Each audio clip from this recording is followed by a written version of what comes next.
Cars have given us the freedom to go where we want, when we want, more or less. They've become part of us, just like our phones. But changing the world comes with its challenges. Bradford has a young and diverse population, but health outcomes are poor, with too many journeys taken by car, causing congestion and air quality issues. Although cycling has increased across the district, more infrastructure provision is needed to help maintain that growth. It's just finding the right places to go that means you can ride your bike safely, you can get exercise or get out in the countryside and enjoy it. If you are commuting between Bradford and Halifax, it is a hilly area, and if you want to use your bike to do that, you've not only got to go up a hill, you've got to go up a very narrow road where there's lots of cars, lots of traffic, and that makes it difficult for everyone.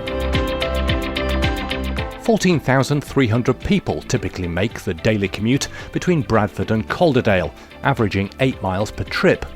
In 2011, 70% of those journeys were made by car, not helped by the absence of any dedicated facilities to flatten the landscape and make cycling a viable, safe option. The two urban centres are linked by a growth corridor in which considerable new housing and economic investment is expected over the next 15 years.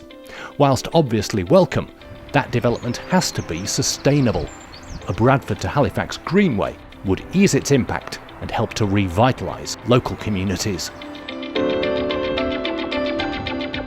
There's communities there that are very diverse. Road safety, environment, health outcomes and employment outcomes are all quite poor in some of these areas. So having a cycleway through it or a greenway, just those health outcomes of going near schools then gives that school the opportunity then to help get their students cycling, get them active, and then reducing that childhood obesity, which causes people a lot of problems later on in life. Constructing the Greenway is expected to cost around £16 million, but over 30 years it would return an estimated £2.31 for every £1 invested in it, through social, economic and tourism benefits. That represents high value for money. The jewel in the crown will be the 1.4 mile long disused railway tunnel under Queensbury, which creates a strategically important link between Bradford District and Calderdale, opening up opportunities to connect the region's emerging network of shared paths. But we have to act soon. This critical piece of infrastructure is currently threatened with abandonment. Once it's lost, the vision of a Bradford to Halifax Greenway effectively disappears with it. 328 million every year tourism is now worth to Calderdale. We've got some fantastic things to offer, the new Peace Hall. Let's get those people on their bikes in Yorkshire, welcoming them to Calderdale through that tunnel, the very home of cycling here in the UK, in Yorkshire.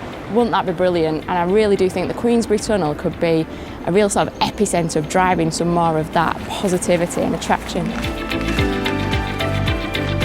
The Bradford to Halifax Greenway would have considerable tourist potential, becoming a landmark addition to the country's cycle network, rivalling routes through Bath and the Peak District.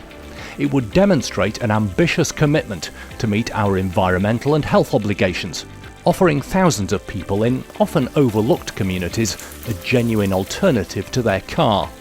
Over time, it could make a transformative difference. Whilst we can't change cultures overnight, if we're serious about wanting to, it's schemes like this we will absolutely have to invest in.